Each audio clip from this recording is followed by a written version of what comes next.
Hello and welcome back to video 3 of hierarchical cluster analysis and hierarchical cluster analysis heat maps for the data science methods for digital learning platforms. So I remain Alex Bowers uh, here at Teachers College, Columbia University. And this is the third video in this series where in the first video, we talked a little bit about the background of cluster analysis and cluster analysis heat maps, gave one example, and then in video 2, went through some of the background and methods, including calculations for the distance matrix and the agglomeration algorithm. And in video 3, this current video, I'll talk through a few examples from especially my research to show examples of how this works in practice, as well as a little bit from some other research to really talk about how across research domains, especially in the social sciences and in education, but in data science overall, we need to take descriptive research more seriously. And these kinds of methods, such as cluster analysis heat maps, are a great way to take descriptive analysis more seriously. So I'd like to first start with a paper that I had in collaboration with Mimi Recker's group at Utah State University in 2016, Hierarchical Cluster Analysis Heat Maps and Pattern Analysis, an approach for visualizing learning management system interaction data. So in this study, we had data, clickstream log file data, page views from Canvas, which is a learning management system.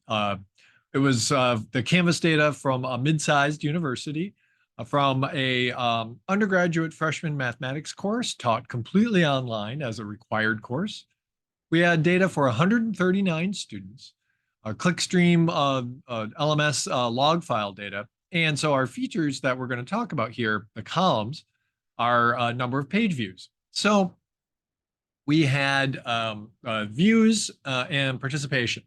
So here in table 1, you can see we had whether or not students viewed the announcements, whether or not they viewed assignments, whether or not they participated in the assignment, the number of times for each of these, the number of times that they viewed their grades, viewed attachments, viewed the syllabus, discussion, participated in the discussion, and viewed the wiki.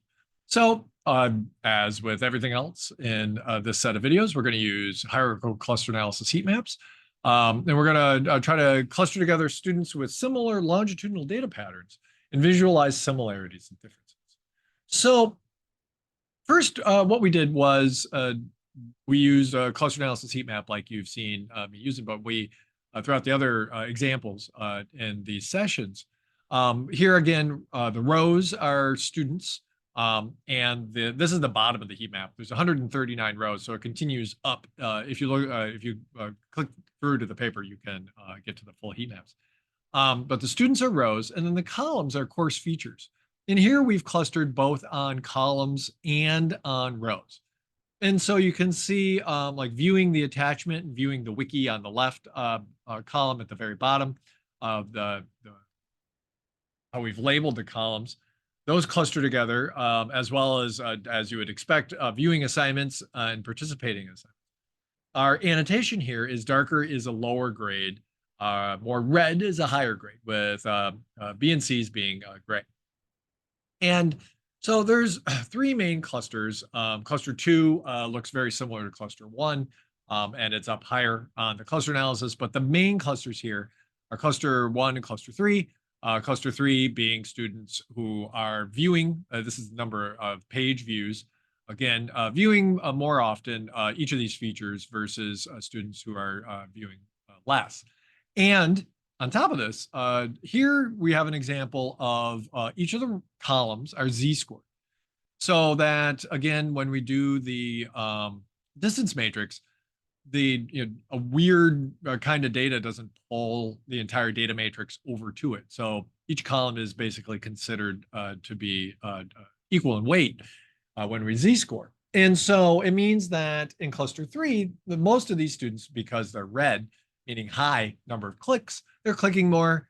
and given the annotations overall, they're getting higher grades versus the students who are they're blue, which means that they're under the average number of clicks because it's Z-scored, so they're low, and it shows that they're mostly failing. Now, you might be saying to yourself, yeah, that makes sense. Why do we need a cluster analysis heat map to show us that? Big deal. We know this. If students don't click, they're not gonna do well, especially like around participating in assignments. Um, like this is pretty straightforward as far as a description. So sure, and I think that's a good critique of this. And so we looked at this and we said, well, okay, how what else can we do to really show what might be useful here as far as being able to see the patterns? And so what we did was, additionally, in this same paper, we then took the same data, but instead of clustering on the columns like you see on the left, instead we aggregated all of the number of page views for students across everything in the course. And then the x-axis for the columns becomes time. So weeks of the class from week 1 on the left all the way to week 16 on the right. And again, the annotation is grades on the side, where dark is a lower grade and red is a higher grade. And because we don't have anything under 0, so there's nothing z-scored here, or it's number of clicks, it just goes from white, which would be very low or no clicks for that student in that week, to a very hot red, which means the highest level of clicks across the data set for students. And you can see very quickly, for clusters 1 and cluster 2, cluster 1, students click mostly in week 1, and they get pretty good grades overall. So these are the students who are accessing the content in Canvas right away, right in the first week. And they look very different from the cluster at the bottom, cluster 2, where these students are clicking mostly near the end. So these are the students who are cramming. And so as cram students, they get, some of them get good grades, but you can see the ones that wait till the very, very end, they're getting the middle grades, the C's and D's. And then the students at the cluster 3 at the top, these are the vast majority of the students who barely interacted with the course at all. And they fail much more often. But so the advance here then is with timing, to be able to see on the x-axis the longitudinal data. What this shows us and helps us understand is that now we have a way for instructors, students, the system itself to be able to see the patterns of all the data for all the students over time. And so perhaps you can begin to think of interventions that you could create as an instructor or as the learning management system data scientists to help students in cluster 2 and cluster 3 see that maybe like an automated email that says by week 3, if you haven't, students in cluster 2 and cluster 3, maybe they receive an email that says, hey, the students who do well in this course usually have begun to click on different materials throughout the class and participate in the class, or be able to help support student success, especially for cluster 3, the students in the top who are not clicking at all. Perhaps they don't know how to work Canvas very well. Perhaps they're struggling, checking in with them very early and hoping that, rather than hoping that they'll click at some point, but rather knowing who every single student is. You can see, you can even list student numbers as we do here. Those are random numbers, not to reveal any of the data, but that you can put student numbers on here or names, even if you wanted to, if it was something that would be useful for the teacher, for the instructors and the teachers themselves, or anonymize it, but allow students to see perhaps where they are, or to see the overall patterns, and to see that maybe they should interact with the class more if they want to be successful. To give another example, this paper from 2021 in collaboration with Andy Crum, supporting the initial work of evidence-based improvement cycles through a data-intensive partnership. So in this study, we had data from a charter network school, where in that charter network, the students do a lot of work on computers in school. And the teachers create end of section summative assessments such as here with Algebra 1. The Algebra 1 instructors will create summative assessments across the different strands of the course. So like domain and range, quadratic expressions, two variable inequalities, exponential functions, linear functions, representing functions, quadratic functions, systems of equations, and quadratic equations. And what the students can do is they can take and retake those summative assessments at the end of every one of the strands until they pass it. And one of the things that the leaders of this charter management organization came to us and said was that, well, we think that some of the students they just take and retake these summative assessments until they pass. So they're just trying to memorize it. You can see, from this cluster analysis heat map here, darker means more attempts, while on the far left, or right next to the cluster tree, are their grades. And here, dark for their grades is a lower grade. So you can see like the difference between cluster 1 versus cluster 2. These students are doing fairly well. They don't need to take and retake very often, but cluster 4, they don't take and retake these summative assessments very often. They don't do very well. Or cluster 3, they're more attempts with a medium grade. And so what was really interesting here, though, was not just that we were able to identify from this data that is partly longitudinal. As you can see, the x-axis is the strands in the order that they're actually presented in, and in the schools. But also, what we identified was that these two columns in the center are darker overall. So students retake exponential functions and linear functions more overall, and it just stands out in a cluster analysis heat map like this. And so when we presented this back to the leadership team, it basically saying just what I just said. What they said was in this paper, what is fascinating to me on this is a couple of thoughts. One, general takeaway is not all assessments are created equal, even though we treat them that way. It's so clear if you had your year broken into 9 chunks of time, like in figure 2, that the 2 in the middle need more time, exponential functions and linear functions. Like the tests are harder. So we could smooth them out or figure out how to represent that those weigh more. They should have more weight on the way we think about helping a kid go through this. So what was really fascinating to us is that a cluster analysis heat map like this, which is, again, a descriptive statistic, allowed this system to be able to see every single student and the patterns of their data across Algebra 1 assessments, and to be able to understand that they needed to take more time on exponential functions and linear functions overall, which they began to do. They had organized the curriculum in which they took about the same amount of time on every strand. But this obviously shows that students were struggling more in exponential functions and linear functions. So they decided to spend more time in those areas, given this data, and from just looking at what I would term a visual data analytic process, this cluster analysis heat map. So you might be asking, okay, given the previous 2 videos and where we are in this video, this third video, okay, but if cluster analysis is really only descriptive, what do we do if we want to do subgroup analysis using inferential statistics? What if we really want to know are there actually significantly different groups? So to take a quick little tangent, latent class analysis or latent profile analysis is the answer. This kind of inferential statistic sits within mixture model.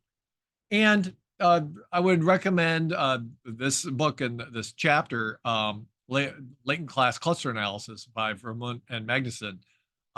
As a really great entry in trying to see these differences between cluster analysis and latent class analysis, where, as they say, an important difference between standard cluster analysis techniques and latent class clustering is that the latter is a model-based clustering approach.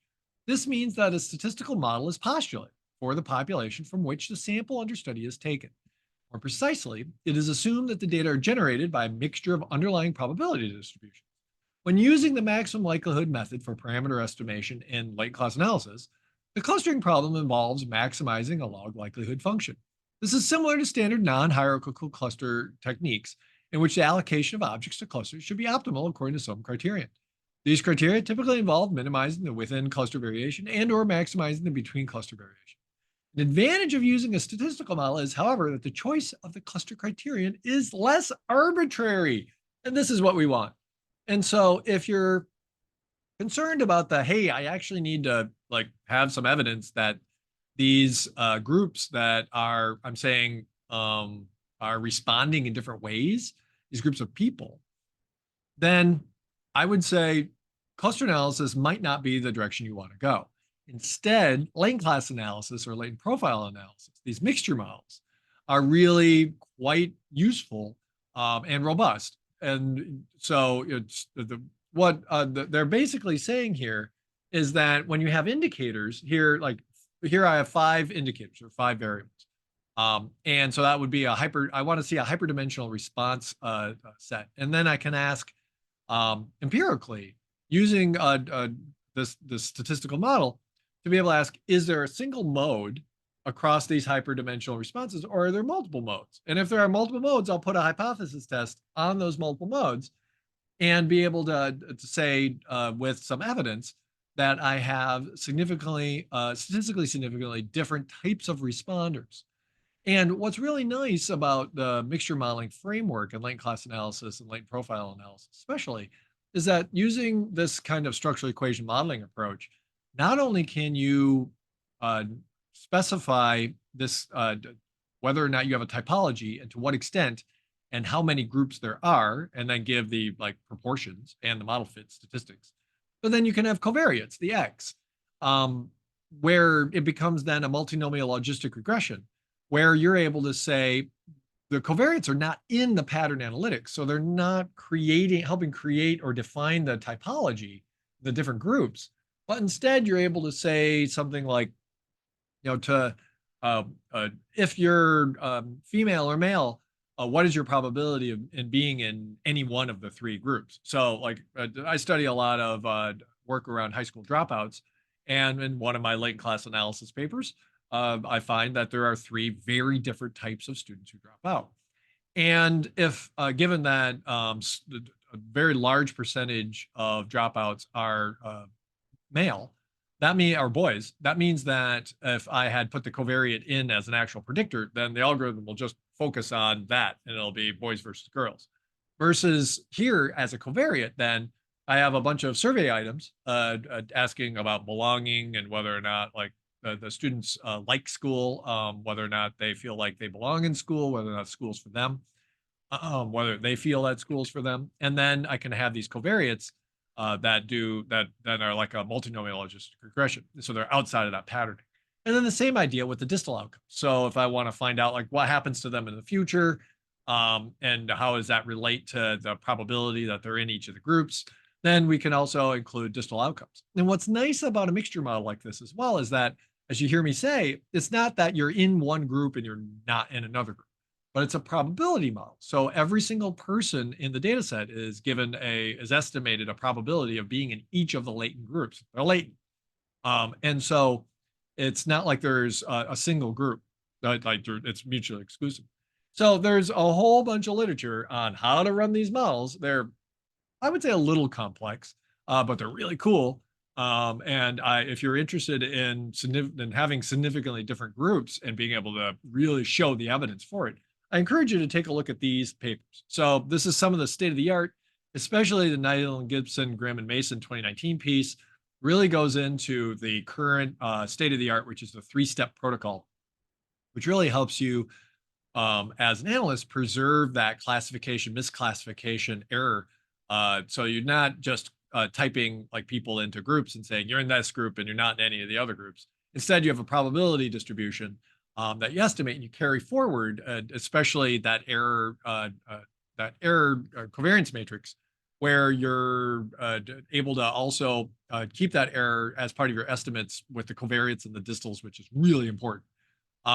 So I encourage you to take a look at this work. And a recent example from my research group is the one at the bottom, Duff and Bowers, where we have surveys, teacher responses on surveys across each school in New York City. And we identify a typology of teacher perceptions of organizational capacity linked to both covariates as well as test score outcomes. But the actual patterns in the groups are based on the survey responses from the teachers about how they think how their school's going.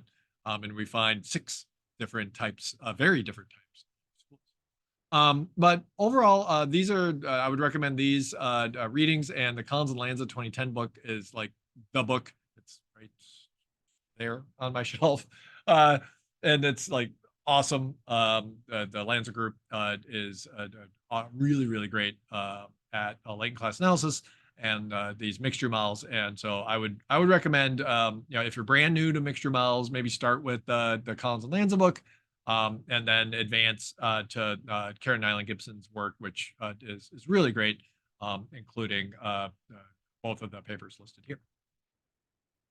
So, okay, back to cluster analysis heat maps. So, okay, great.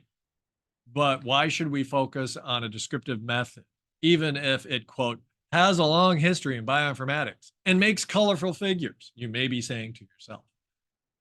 Where does this take learning analytics and education research and pattern analytics over? So what? Who cares? Perhaps you may feel that we'd like to thank reviewer 3 for the useful suggestion with made our paper much better. Maybe you think that cluster analysis heat maps are kind of like this. But I would say, okay, maybe.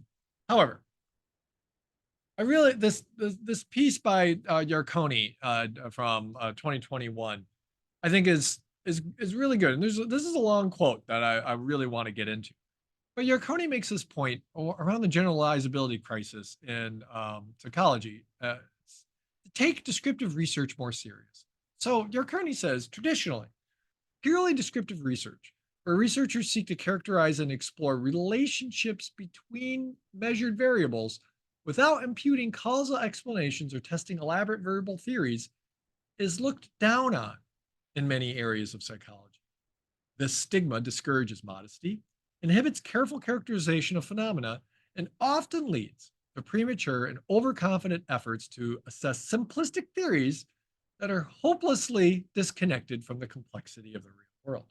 Note that Yarkoni is saying we need descriptive research because the kinds of verbal models and equations where we like hide in our papers our code and you can't replicate it, and you give a verbal theory, like you use words and then a bunch of Greek characters to represent your 8th grade algebra, because that's all a regression is, right? It's y equals mx plus b.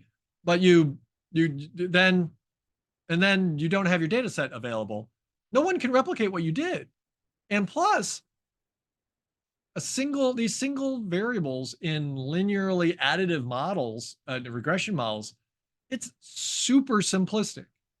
What if we took a more holistic view of the world? And he goes on, we know that a large-scale shift in expectations regarding the utility of careful descriptive work is possible because other fields have undergone such a transition to varying extents. Perhaps most notably, in statistical genetics, the small sample candidate gene studies that made regular headlines in the 1990s, virtually all of which later turned out to be spurious and were motivated by elegant theoretical hypotheses that seem laughably simplistic in hindsight, all but disappeared in favor of massive genome-wide association studies involving hundreds of thousands of subjects. The latter are now considered the gold standard, even in cases where they do little more than descriptively identify novel statistical associations between gene variants and behavior. In much of statistical genetics, at least, researchers seem to have accepted that the world is causally complicated, and attempting to obtain a reasonable descriptive characterization of some small part of it is a perfectly valid reason to conduct large, expensive empirical studies. This is one of the reasons why I really am trying to help people understand things like cluster analysis heat maps in ways that help us move beyond the single candidate variable studies, where perhaps researchers choose 1 or 2 variables and then run them in linearly additive regression models and then claim that they're somehow causal, where the world is really quite complex. And at this stage of the research across many areas of sociology and data science and education especially, perhaps as we learned in statistical genetics, maybe we can begin to look at these large scale relational studies where we take thousands of types of variables with thousands of different types of responders and see what the relationships look like. And cluster analysis heat maps get us there. And so I want to just give one example of what this looks like with something that most people at this stage still have a lot of familiarity with. Here's a paper in Nature, and one of the Science and Nature are two of the top journals in the world when it comes to like science. So this was June of 2020. Longitudinal analyses reveal immunological misfiring in severe COVID-19. COVID-19, I think you all heard about that. It was in the news. Yeah. So this paper in Nature in June of 2020 used cluster analysis heat maps. And so here we've actually got the genes are on the rows and the patients, the people, are the columns. So they've just flipped it around. Annotations at the top are things like age, sex, ICO, ICU. So if they're in, if they were in intensive care, admitted, you can see then that they've got how high these genes are on or off. You can see the patterns across the different clusters, and then the genes are on the rows. And what's interesting is that they identify three major clusters of people. So cluster 3, which is the smallest cluster on the left, set of columns here, cluster 1 and cluster 2. And just by looking by eye, you can see whatever, if you don't even know anything about genetics or how transcription responses work or how any of this works, all you can see is right now, these patterns are really different from these patterns, are different from these patterns. But there's, across these genes, there's a lot of differences. And look at ICUs, right? There's a concentration here and a few concentrations. So interesting. Okay, so then what? Okay, let's look at some other covariates and distals. So here we look at cluster number 1, 2, 3 by age. Okay, so cluster 3 is a little older on these violin plots. So, but there's some overlap. Okay. How about days in the hospital?